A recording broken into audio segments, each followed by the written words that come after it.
Selamat sore Bapak Ibu sekalian yang saya kasih Tuhan ya.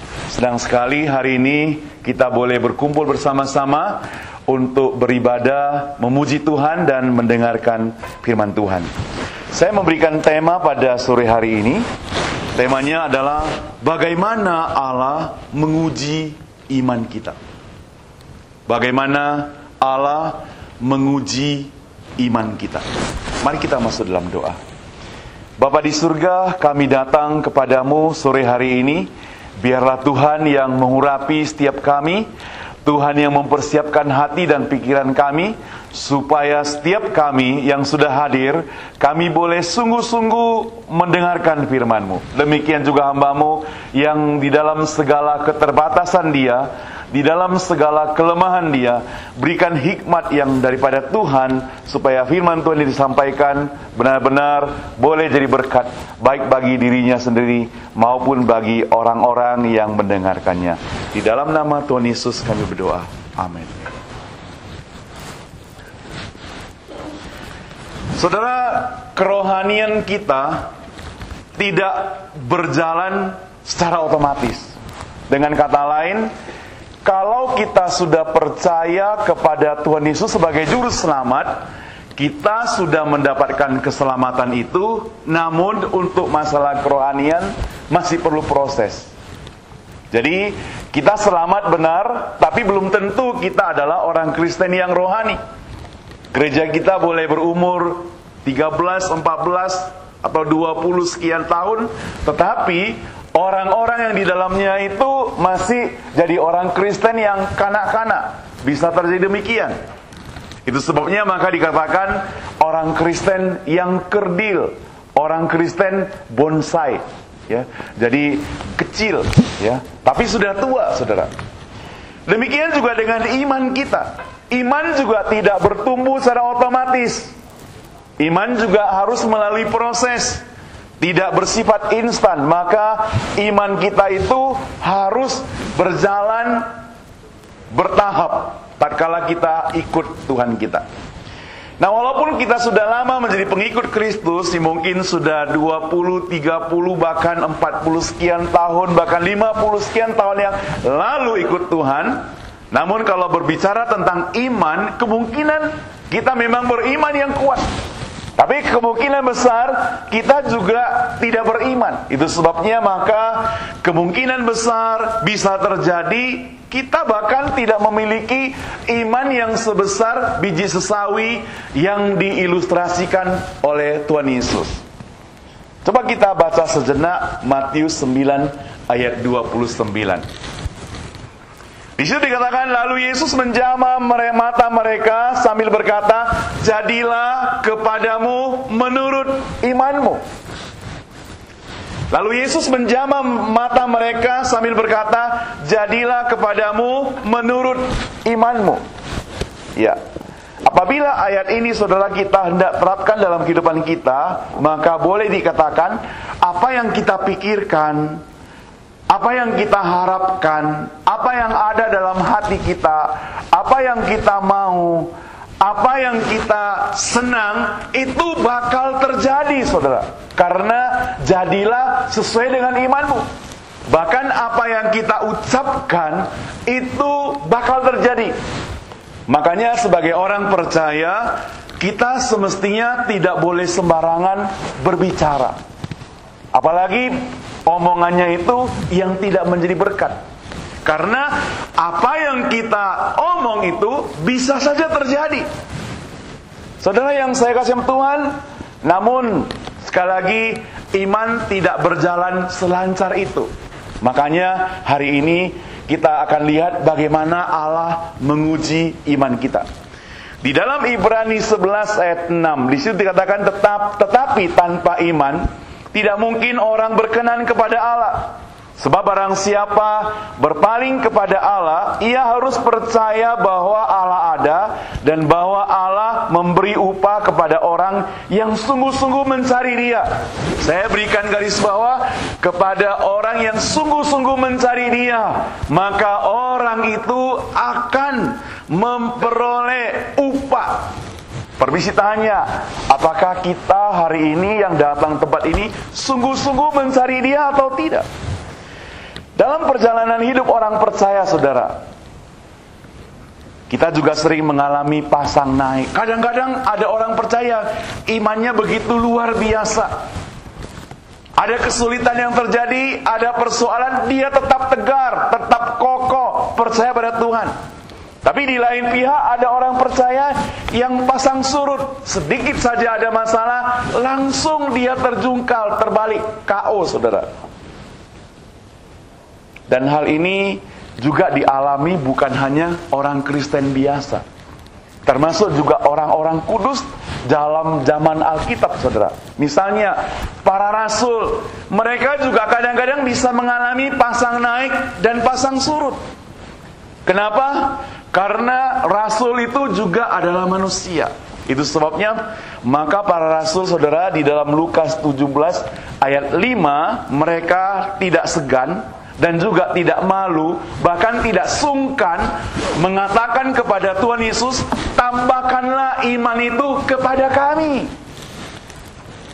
Tambahkanlah iman itu kepada kami. Kenapa? Karena kami, walaupun sebagai rasul, kami juga manusia biasa. Itu sebabnya kami butuh kekuatan iman daripada Tuhan. Nah, saudara, baik di dalam perjanjian lama maupun dalam perjanjian baru, para tokoh Alkitab tetap saja berbicara mengenai ujian iman, saudara. Misalnya dalam surat Yakobus, saudara, Yakobus 1 ayat 3 dan 4, ya. Di situ dikatakan, sebab kamu tahu bahwa ujian terhadap imanmu itu menghasilkan ketekunan, dan biarkanlah ketekunan itu memperoleh buah yang matang, supaya kamu menjadi sempurna dan utuh dan tak kekurangan suatu apapun. Lalu Ayub, saudara, Ayub yang kita tahu seorang yang beriman. Mengapa dia seorang beriman? Karena dia orang yang saleh, orang yang jujur, orang yang baik-baik, tapi tiba-tiba mengalami persoalan. Ada angin kencang datang, anaknya sedang pesta, semuanya harus mati. Belum lagi harta bendanya dirampas, belum lagi dia kena penyakit, belum lagi istrinya suruh dia mati saja. Tetapi saudara, dalam kondisi yang demikian, saudara, dalam Ayub 7 ayat 17-18 dia berkata, apakah gerangan manusia sehingga kau anggap agung dan kau perhatikan? Kau datangi setiap pagi, kau uji setiap saat. Nah, saudara, kalau hari ini kita mengalami persoalan, kesulitan, masalah, sakit, penyakit, ataupun hal-hal yang tidak menyenangkan, itu membuktikan bahwa Allah itu masih memperhatikan kita. Ayub yang katakan demikian. Itu mengatakan bahwa kita itu suatu manusia yang sedang diperhatikan oleh Tuhan. Jadi didatangi setiap pagi dan diuji setiap saat. Luar biasa, saudara. Nah, coba kita sekarang mau perhatikan bagaimana Allah menguji iman kita.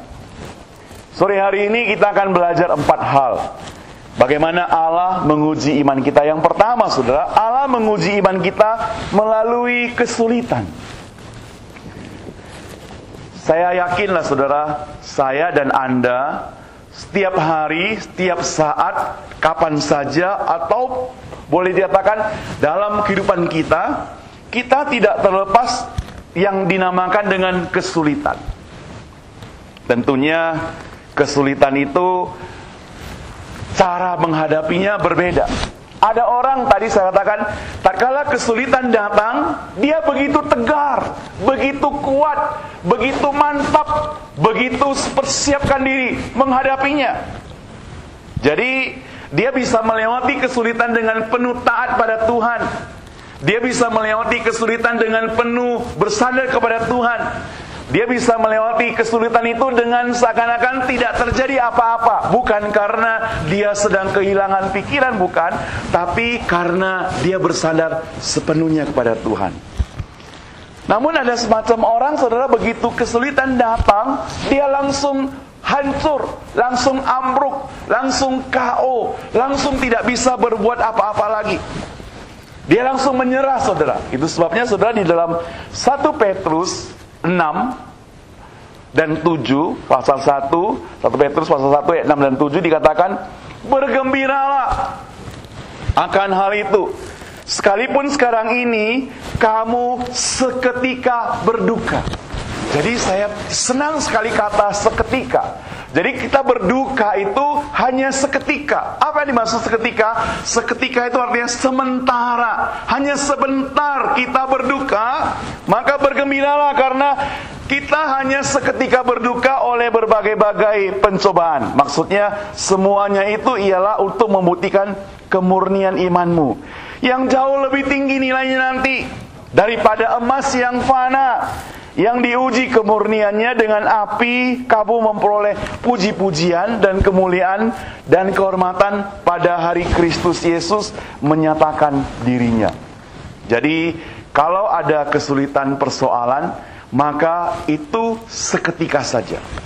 Kadang kita begitu marah, saudara, bahkan kita cemberut, kita protes, bahkan kita merasa tidak adil tatkala kita mendengar di gereja orang-orang bersaksi, Allah itu baik, Allah itu luar biasa, Allah itu memberkati keluargaku, Allah itu memelihara aku, dan sebagainya, dan sebagainya.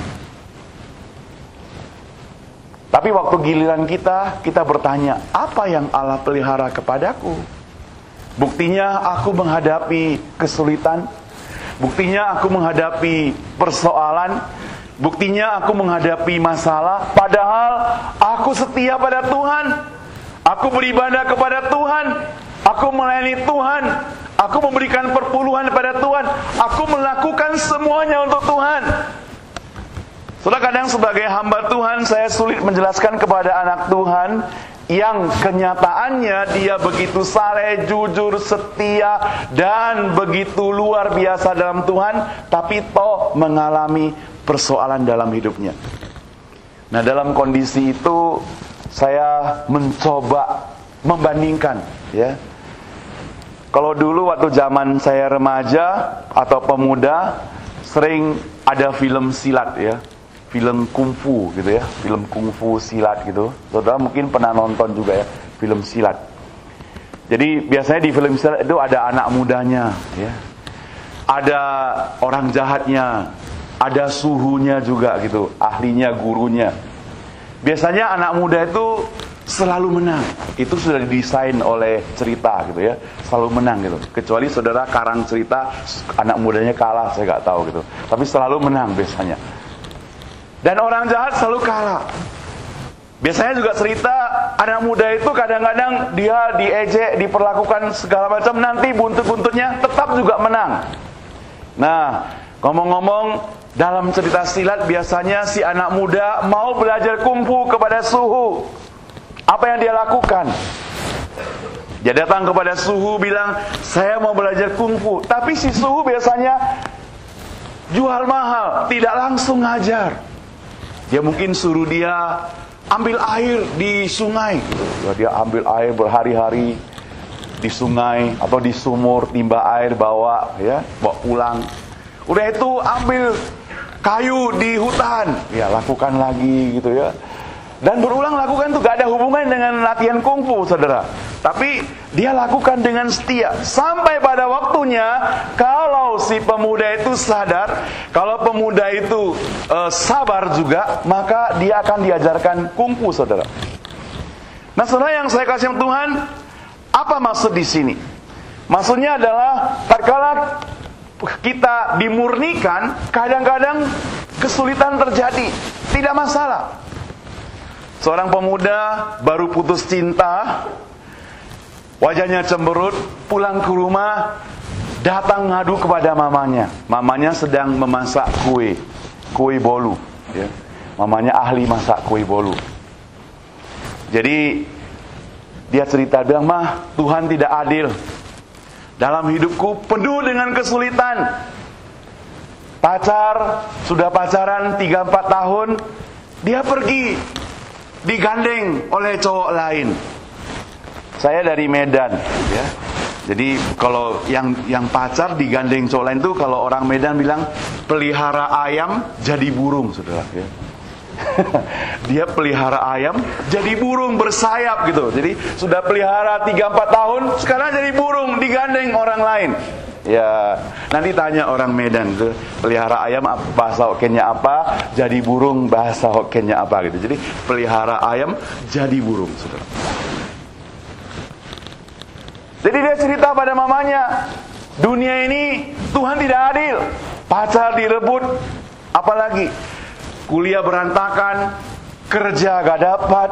Wah, kerohanian di gereja diri jadi surut dan sebagainya. Lalu mamanya itu gak ngomong banyak, gak langsung berikan nasihat pada anak mudanya, pada anaknya. Dia langsung bilang, hai anakku, kayaknya kamu lapar, makan dulu. Ini tepung terigu, makan. Tepung terigu, ya? Ngapain makan tepung terigu? Ya, gak enak katanya. Masa tepung terigu? Ini telur mentah, makan katanya. Telur mentah, ngapain makan? Ini adonan yang belum jadi, baru mulai. Silakan makan katanya. Silakan coba. Dia bilang, mama, saya putus cinta, mama gila katanya. Nah saudara yang saya kasih Tuhan, tapi mamanya bilang demikian. Mama bilang, ini ada pelajarannya untuk kamu. Semua ini gak enak bukan? Dia bilang gak enak. Tapi kalau mama sudah campur, sudah aduk jadi satu, kemudian masuk dalam panggangan, disitulah dimasak, maka keluarlah kue bolu, enak rasanya. Apa maksudnya, Ma? Dia bilang, mamanya bilang begini, dalam kehidupan kita punya berbagai persoalan. Tapi jangan dipisah-pisah. Kalau dipisah-pisah semuanya itu gak enak. Tapi putus cinta, kegagalan ini dan itu semua dikumpulkan, lalu direnungkan kembali berkat Tuhan yang luar biasa memelihara kita. Oh, Tuhan itu luar biasa. Coba saudara renungkan sendiri kehidupan Anda. Mungkin gak sampai putus cinta, pelihara ayam jadi burung, mungkin gak sampai itu. Tapi mungkin ada kesulitan, persoalan yang terjadi dalam tahun-tahun lalu. Coba semua itu dikumpulkan. Ada kejadian ini, kita kumpulkan. Ada kejadian ini, kita kumpulkan. Semua dijadikan satu. Lalu sekarang duduk di sini, renungkan, pikirkan, dan coba aplikasikan dalam kehidupan. Ternyata kesulitan-kesulitan dulu itu tidak sampai membuat kita jadi melarat, tidak membuat kita menjadi yatim piatu, tidak membuat kita menjadi susah sekali. Kami ternyata bisa lewat, maka malahan Tuhan berkatinya lebih luar biasa, bukan? Itu yang dimaksud dengan kue bolu yang saudara yang sedang nikmati hari ini, saudara.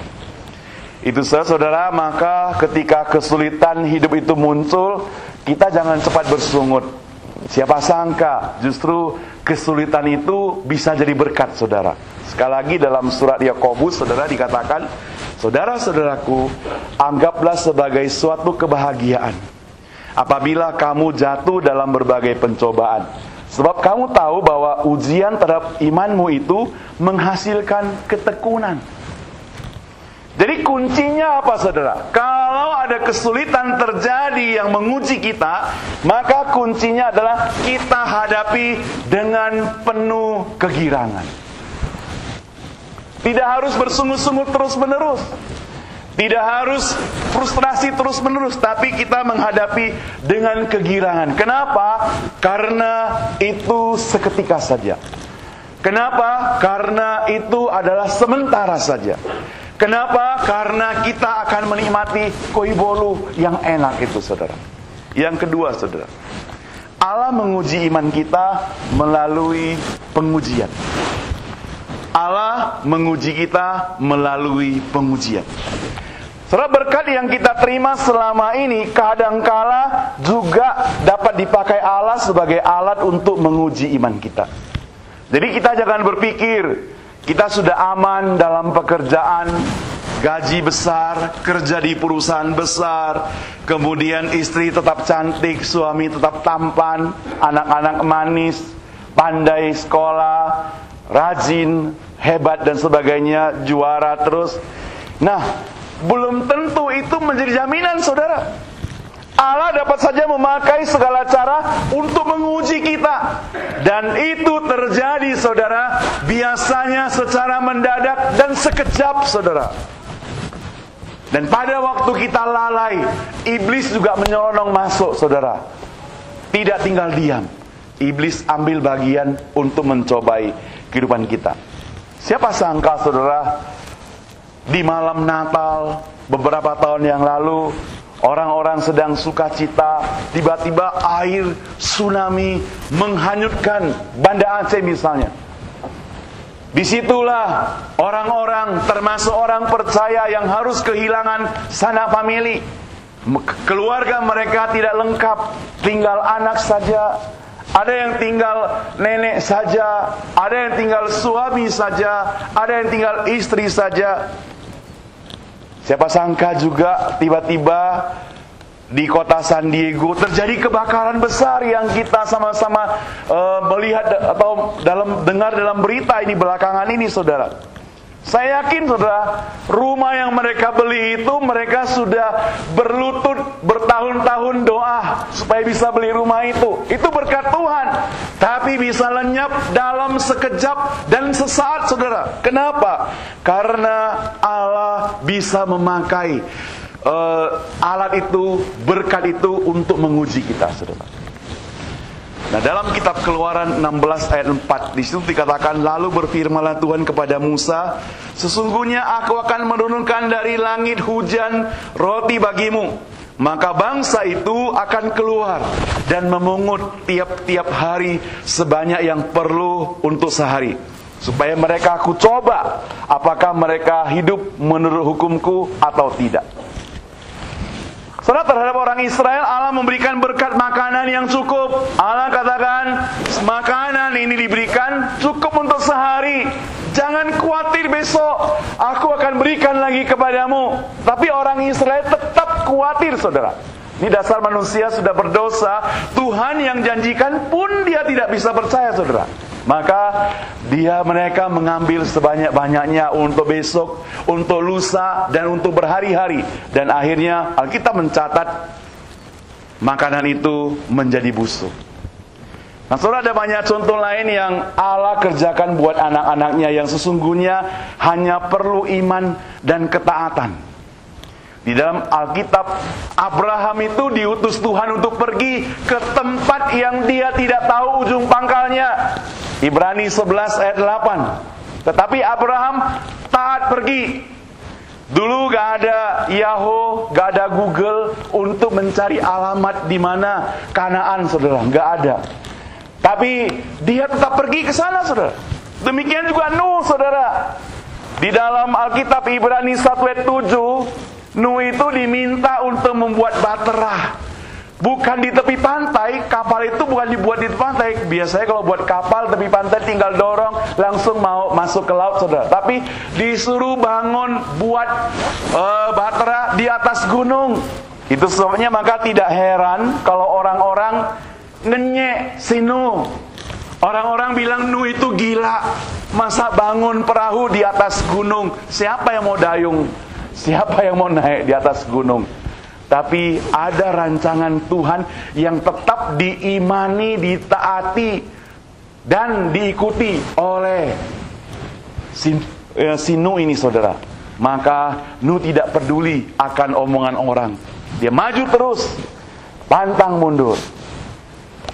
Saudara, mungkin ada yang merasa bingung mengapa kita semestinya ahli dalam bidang tertentu, tapi banyak teman-teman pemuda, baik di San Jose, San Francisco, nggak tahu di Sacramento, mereka mengeluh. Dia katakan, waktu saya tamat kuliah, saya pengen kerja di bidang ini. Tapi waktu saya lamar kerja, akhirnya buntut-buntutnya sampai batas akhir, OPT sudah mau habis, belum juga dapat, tapi tiba-tiba dapat surat panggilan, wawancara, dapat pekerjaan yang bukan jurusanku, katanya. Yang saya juga tidak suka, katanya. Dalam buku Who Moved My Cheese, saudara, seorang penulis bernama Spencer Johnson, dia menceritakan ada seorang wartawan televisi. Dia biasanya meliput permainan soccer, saudara. Permainan soccer, dan sangat terkenal dia. Dan dia sudah ahli di bidang itu.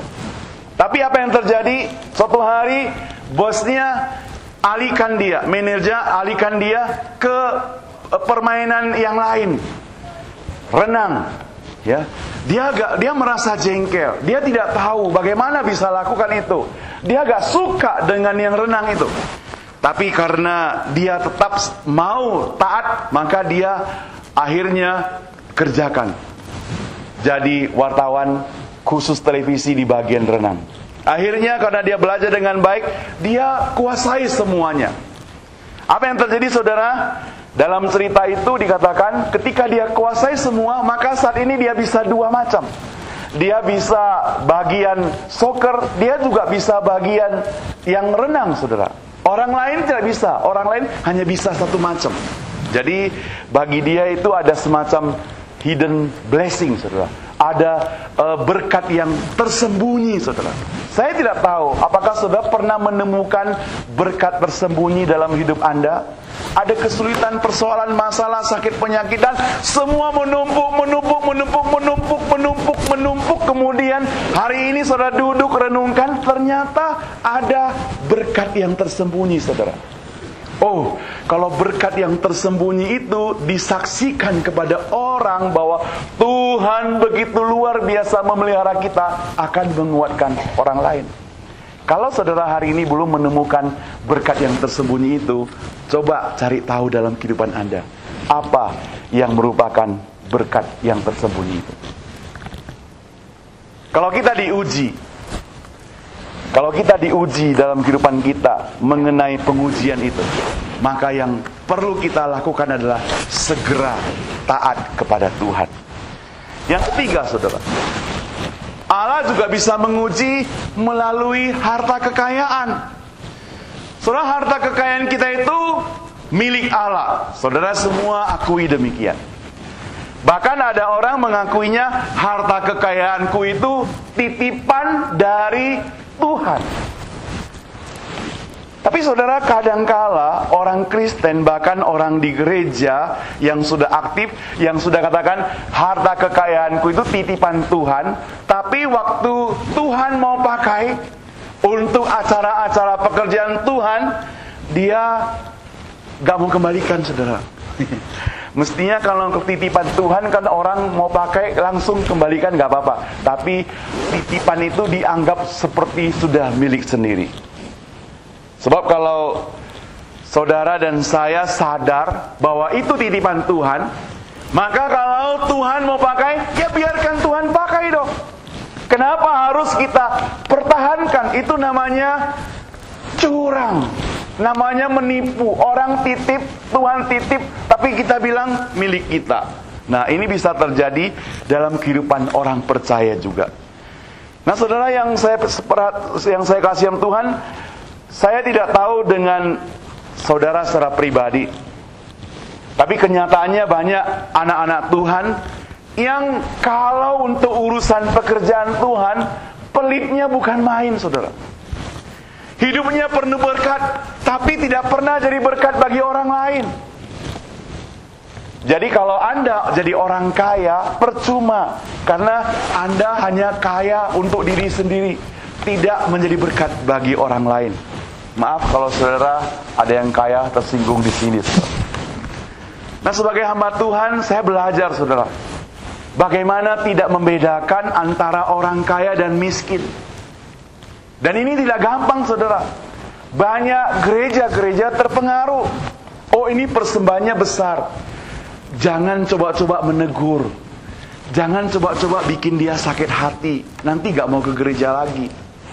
Ini persembahannya sedikit, sakit hati gak apa-apa. Paling-paling yang datang lagi yang lain, saudara. Nah, saudara yang saya kasih Tuhan, ini bisa terjadi dalam gereja. Itu sebabnya maka sampai hari ini kita sama-sama belajar bahwa baik engkau kaya, miskin, kita bisa jadi berkat. Sebenarnya kita bukan orang miskin semuanya, kita adalah orang kaya karena kita adalah anak Tuhan, saudara. Ada seorang wanita yang bernama Hattie Green Robinson. Mungkin saudara pernah tahu orang ini, nggak tahu saudara pernah baca. Dia lahir 1834. Beliau ini seorang yang sangat kaya raya di Amerika Serikat pada abad yang lalu, ya. Ayahnya itu mewariskan kepada dia 10 miliar dolar pada waktu itu, ya. Jadi kurang lebih 180 miliar sekarang ini. Dia juga mewarisi kehebatan daripada ayahnya, jadi pebisnis dan pengusaha yang luar biasa, saudara, dan sangat terkenal. Namun ada satu hal yang aneh daripada orang itu, dia sangat pelit, bahkan kikir, saudara. Mari kita lihat. Bayangkan saja pada waktu hari ulang tahunnya ke-21, ia menolak untuk menyalakan lilin di kue ulang tahunnya. Apa yang dia lakukan? Dia bungkus kembali lilinnya itu. Besok dia pergi ke toko, refund, saudara, ambil uangnya kembali. Hetty ini kemudian menikah dengan seorang pria bernama Edward Green, lalu melahirkan 2 orang anak, seorang putra dan seorang putri. Kemudian karena masalah pengelolaan keuangan, karena si Hetty begitu kikir, suami tidak kikir, maka mereka ribut, akhirnya terjadi perceraian, saudara. Tidak hanya itu, saudara, Hetty juga begitu pelit dan kikir terhadap anaknya. Pada waktu anak laki-lakinya terjadi kecelakaan, kakinya patah, ia tidak bersedia membawa ke dokter, saudara. Apa yang dia lakukan? Dia berusaha mengobati sendiri. Tetapi karena pengobatannya tidak kunjung sembuh, maka dia bawa ke klinik sosial yang ada di dekat sekitar rumahnya itu. Kemudian dokter minta tagihan, dia tidak mau bayar, cepat-cepat bawa anaknya pulang kembali. Karena tidak diobati dengan baik, saudara, maka kaki anaknya itu harus diamputasi akhirnya, saudara. Hetty bukan pelit kepada anaknya saja, tapi dia pelit terhadap diri sendiri, saudara. Sebagai contoh, ia selalu memakai baju yang itu saja, warnanya hitam. Maksudnya bukan saya, saudara, Hetty, ya, warnanya hitam. Jadi melewati bertahun-tahun, bajunya hanya satu, warna hitam. Yang pakai baju hitam jangan tersinggung. Bukan, saudara, Hetty, sekali lagi, ya, saya juga hitam. Dari warna hitam, menurut ceritanya, dari warna hitam jadi coklat, saudara. Kemudian jadi hijau, ya. Kalau pas bajunya itu kotor, dia bawa ke laundry untuk cuci, tapi bagian bawahnya saja. Karena kan hanya satu, maka cuci bagian bawahnya saja di laundry yang murah. Dia mestinya tinggal di New York, saudara, tapi karena dia mau hemat, maka dia sewa apartemen di New Jersey. Ya, apartemen di New Jersey yang kalau musim dingin kan ada salju, dia sewa yang murah tanpa heater. Ya. Karena apa? Karena dia tidak mau bayar pajak di New York. Jadi setiap pagi dia naik kereta api pergi ke New York untuk kerja. Dia punya kantor. Kantornya yaitu di sebuah bank. Karena dia adalah nasabah kelas kakap, kan uangnya banyak, maka bank itu menghargai dia, kasih dia satu lokasi kecil untuk jadi kantor dia. Gratis, gak usah bayar, ya. Hetty juga hemat dalam soal makanan, saudara. Jadi setiap pagi, setiap hari dia hanya makan bawang putih mentah, ya, dan oatmeal, ya. Kadang untuk menghemat supaya oatmealnya itu hangat, dia tidak pakai microwave, saudara, karena bayar listrik. Itu saya waktu dia duduk di kantor, dia ambil microwave-nya, dekatkan di heater supaya memanaskan oatmealnya, saudara. Ya.